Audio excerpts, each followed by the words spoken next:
ملک عرب کے اندر یہ رواج عام تھا کہ جب بچے پیدا ہوتے تھے تو ان کو دودھ پلانے کے لیے، پلوانے کے لیے گاؤں میں اور کھیڑوں میں بھیج دیا جاتا تھا، کیونکہ شہروں میں دنیا بھر کے کام ہوتے ہیں تو شہر کی ہوا، شہر کا پانی اچھا نہیں ہوتا، اور گاؤں اور کھیڑوں کا پانی، وہاں کی ہوا صاف اور شفاف ہوتی ہے، تو بچے گاؤں میں جو پرورش پایا کرتے تھے وہ شہر کے مقابلے میں بہت اچھے، تندرست اور گھٹ ہوا کرتے تھے۔ اس لیے ملک عرب کا دستور یہی تھا، جو بھی بچہ پیدا ہوتا تھا، پیدا ہونے کے بعد گاؤں سے، کھیڑوں سے خواتین سال میں 2 چکر 3 چکر لگایا کرتی تھی، اور جو بچے پیدا ہوتے تھے انہیں لے کر چلی جایا کرتی تھی، 2 سال دودھ پلایا کرتی تھی، 2 سال کے بعد واپس لا کر ماؤں کو حوالے کر دیا کرتی تھی، اور اپنی تنخواہ، اپنی اجرت، اپنا درمہ لے کر چلی جایا کرتی تھی۔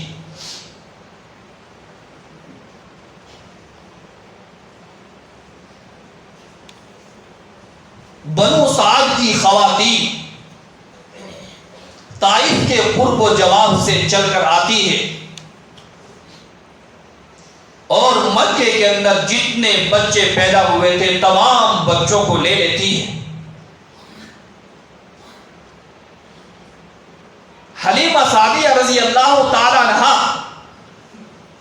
ان کی اونٹنی دبلی اور پتلی تھی، اس لیے وہ اپنی اونٹنی کی وجہ سے، اس کی کمزوری کی وجہ سے، اس کے سب سے پیچھے چلنے کی وجہ سے سب سے پیچھے رہ جاتی ہے۔ تمام بنو سعد کی خواتین بچوں کو لے لیتی ہے، اور حلیمہ سعدیہ کے یہاں کوئی بچہ ہاتھ نہیں آتا۔ اور بنو سعد کی خواتین، کوئی خاتون ایسی نہ تھی جو محبوب دو عالم جناب محمد الرسول اللہ صلی اللہ علیہ وسلم کے دروازے تک نہ پہنچی ہو، لیکن ہر خاتون یہی دیکھتی تھی کہ یہ محمد نامی بچہ،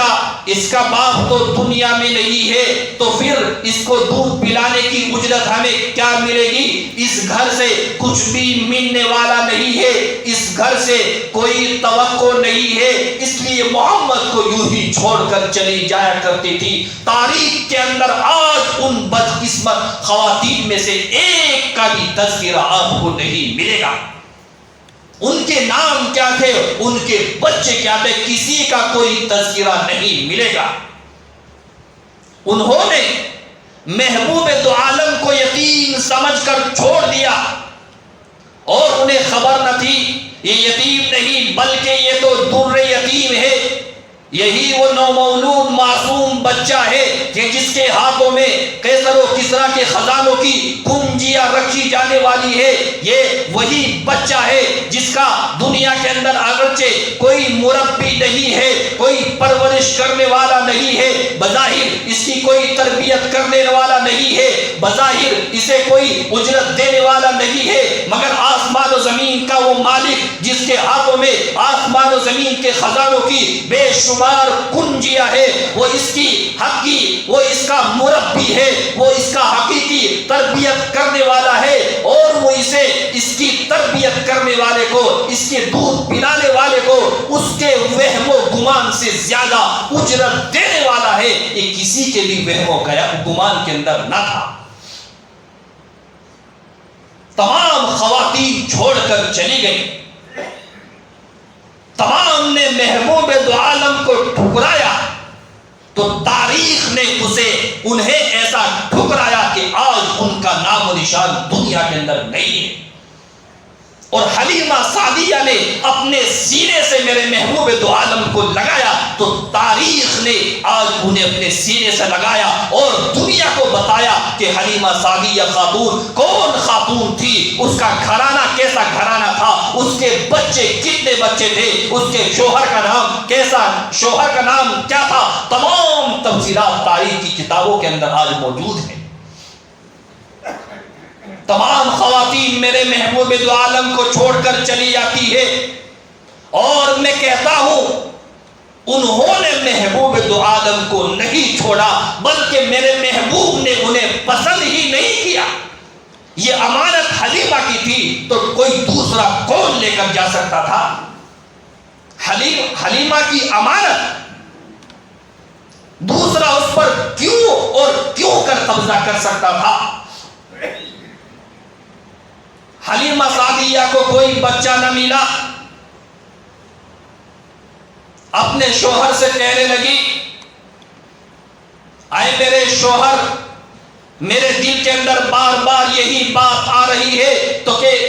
اس یتیم بچے کو لے لو، اس کو چھوڑا نہ جائے۔ اس کا شوہر کیا کہتا ہے؟ تاریخ کے اندر وہ الفاظ موجود ہے، شوہر نے کہا اسلم ان یجعل لنا فیہ برکہ، کہ مجھے اللہ کی ذات سے امید ہے کہ اللہ تعالیٰ اس یتیم بچے کے اندر، اس لاوارث بچے کے اندر ضرور ہمارے لیے برکت کے خزانے پیدا کر دے گا۔ ایک حدیث نقل کی گئی ہے سیرت مصطفیٰ کے اندر اس واقعے کو ذکر کرنے کے بعد، انا عندہ ظن عبدی، کہ اللہ کہتا ہے، وہ آسمان و زمین کا مالک اپنے بندوں سے کہتا ہے کہ میرے بندوں میں سے جو بندہ میرے ساتھ جیسا گمان رکھتا ہے میں ویسے ہی فیصلہ کرتا ہوں۔ حلیمہ سعدیہ کا شوہر اگرچہ اس وقت کافر ہے، مشرک ہے، اللہ کو ماننے والا نہیں تھا، لیکن اس نے اللہ کی ذات سے خیر و برکت کی امید رکھی۔ اللہ تعالیٰ نے محمد علی بچے کے ذریعے سے ایسے خزانوں کے انبار اس کے گھرانے کے اندر کھول دیے کہ ان میاں بیوی کی نگاہیں کھلی کی کھلی رہ گئی۔ حلیمہ سعدیہ میرے آقا کو لینے کے لیے جاتی ہے، بیل بجاتی ہے، اندر سے آواز آتی ہے من دق الباب، کہ دروازہ کون بجا رہا ہے، گھنٹی کی آواز کون دے رہا ہے۔ آواز آئی انا حلیمہ، کہ میرا نام حلیمہ ہے۔ ادھر حلیمہ کا نام سننا تھا، ادھر محبوب دو عالم مسکرا دیتے ہیں۔ اندر گئی، سفید چادر میرے محبوب کے اوپر پڑی ہوئی ہے۔ حضرت آمنہ کہتی ہے جیسے ہی دروازہ کھلا، اللہ کی قسم یوں محسوس ہوا کہ جیسے جنت کی خوشبو کے دروازے میرے سامنے کھول دیے گئے ہو، دل و دماغ خوشبو سے معطر ہو گیا۔ محبوب دو عالم کے چہرے سے چادر کو ہٹایا، خوبصورت چہرے کو دیکھا، دیکھتی کی دیکھتی رہ گئی۔ نور کا چمکتا دمکتا ہوا چہرے کا نور کا جھونکا ایسا لگا کہ حضرت آمنہ کا دل و دماغ معطر بن گیا۔ اور مائی حلیمہ سعدیہ کہنے لگی اے آمنہ، میں نے دنیا کے اندر بہت بچے دیکھے ہیں، اللہ کی قسم آج تک ایسے چہرے والا، ایسے نقشے والا، ایسی چمک دمک والا، ایسی نورانیت والا بچہ میں نے زندگی کے اندر نہیں دیکھا۔ حضرت آمنہ کہنے لگی اے حلیمہ، تو نے طائف کے بچے دیکھے ہوں گے، بنو سعد کے بچے دیکھے ہوں گے، حنین کے خرب و جوار کے بچے دیکھے ہوں گے، میں مکے کی رہنے والی، میں مدینے کی رہنے والی، میرا سسرال مکہ ہے اور میرا میکہ مدینہ ہے۔ میں نے مکے کے بھی بچوں کو دیکھا ہے، میں نے مدینے کے بھی بچوں کو دیکھا ہے، میں نے خرب و جوار کے بھی بچوں کو دیکھا ہے، لیکن اللہ کی قسم ایسے چمک دمک والا، ایسے خوبصورت چہرے والا بچہ تو میں نے بھی اپنی زندگی میں نہیں دیکھا۔ یہی بات عبدل دادا فرمایا کرتے تھے کہ اے حلیمہ، اے آمنہ، تم نے دنیا کے اندر بہت بچے دیکھے ہوں گے، لیکن میں سردار مکہ ہوں، خانے کعبے کی کنجیاں میرے ہاتھ میں ہے، میں پورے مکے کا سردار ہوں اور میں ملکوں کا سفر کرتا ہوں۔ میں بہت سے ملکوں کا دورہ کیا ہے اور میں نے دورہ کرنے کے بعد آج کہتا ہوں اللہ کی قسم دنیا جہان کے اندر بھی میں نے ایسا بچہ آج تک نہیں دیکھا۔ اگر آپ جبریل امین سے پوچھتے کہ اے جبرائیل، تیرا اس بارے میں کیا مشورہ ہے، تیرا اس محمد نامی بچے کے بارے میں تیری کیا رائے ہے؟ تو جبریل امین فرما دیتے کہ اے حلیمہ، اے آمینہ، اے عبد المطلب، تم نے تو گاؤں کے بچے دیکھے ہیں، تم نے تو کھیڑوں کے بچے دیکھے ہوں گے، تم نے شہروں کے بچے دیکھے ہوں گے، اے عبد المطلب تم نے ملکوں کے بچے دیکھے ہوں گے، لیکن میں تمام فرشتوں کا سردار ہوں، میں تمام ملائکہ کا سردار ہوں، میں جبریل امین ہوں، میں دنیا جہان کے اندر گھوما ہوں، میں مشرق سے لے کر مغرب تک گیا ہوں، اور میں اللہ کی قسم کھا کر یہ بات کہہ سکتا ہوں کہ پوری دنیا جہان کے اندر میں نے آج تک ایسا بچہ نہیں دیکھا۔ اور اللہ رب العزت تو فرماتے ہیں کہ تم ایسا بچہ دیکھتے کیسے؟ اے آمینہ، اے حلیمہ، اے عبد المطلب، اے تمام فرشتوں کے سردار، ایسا بچہ تمہیں نظر آتا کب؟ جب میں نے ایسا بچہ بنایا ہی نہیں۔ یہ انوکھا بچہ میں نے بنایا، یہ انوکھی صورت، انوکھا نقشہ اور نرالا نقشہ، یہ خوبصورت، یہ چمک دمک، یہ نورانیت تو میں نے اپنے محبوب دو عالم کے لیے بنائی تھی، تو تمہیں دنیا جہان میں ایسا بچہ نظر کیوں آ سکتا تھا؟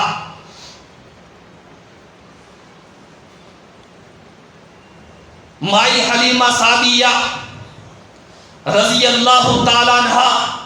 اس محمد نامی بچے کو لے کر چلنے لگتی ہے۔ حضرت آمینہ دوڑ لگا دیتی ہے، اور دوڑ لگا کر حلیمہ سعدیہ کا رستہ روک دیتی ہے۔ اے حلیمہ، میرا لخت جگر یہ یتیم بچہ ہے، تم یتیم سمجھ کر، تم لاوارث سمجھ کر بے رخی مت کرنا،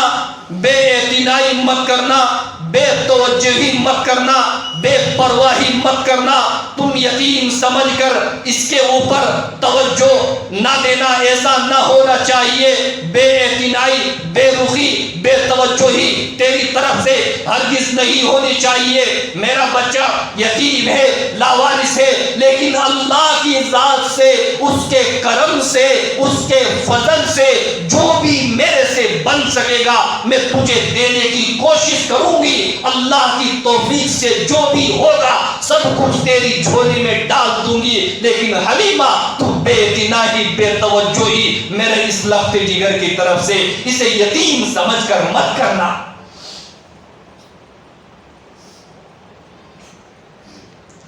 حلیمہ سعدیہ رضی اللہ تعالیٰ عنہ بچے کو لے کر گئی، ابھی رات ہی گزری تھی کہ شوہر کہنے لگا کہ اللہ کی قسم اے حلیمہ تو نے بہت مبارک بچہ حاصل کر لیا ہے، ابھی ایک رات گزری ہے اور انوار و برکات کا مشاہدہ مائی حلیمہ اور اس کے شوہر حارث نے ایسا کیا کہ حلیمہ کا شوہر کہنے لگا کہ تم نے بہت ہی مبارک بچہ حاصل کر لیا ہے، آخر وہ کیا برکتیں دیکھی، انشاءاللہ آئندہ جمعے ہم گفتگو کریں گے۔ دوستو، چندے کا اعلان ہر جمعے ہی کو کیا جا رہا ہے۔ آپ کو معلوم ہوگا کہ 15 تاریخ بہت ہی جلد 2-3 روز کے بعد آنے والی ہے، اور جس میں 15 لاکھ روپئے ان رقموں میں سے ادا کر دی ہے، مالک کے حوالے 15 لاکھ روپے ادا کرنے ہیں۔ تقریباً 10-11 لاکھ روپے، 5 لاکھ روپے جمع ہو چکے، 5-6 لاکھ روپے،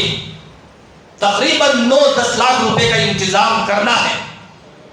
تو آپ حضرات سے گزارش ہے اور دل کی گہرائیوں سے گزارش ہے کہ جو بھی ہو سکے،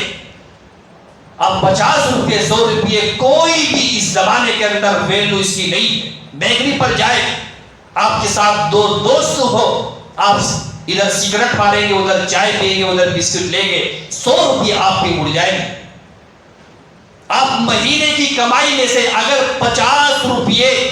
اللہ باقی گھر کے لیے خریدی ہوئی زمین کے لیے دے دیں گے، یہ کوئی بھی بڑی بات نہیں۔ تو ہر آدمی کوشش کرے 20 روپے، 30 روپے، 50 روپے، 100 روپے، جس کی جو ہمت ہو وہ ضرور دیتا ہوا جائے، خالی ہاتھ نہ جائے۔ وآخر دعوانا الحمدللہ رب العالمین۔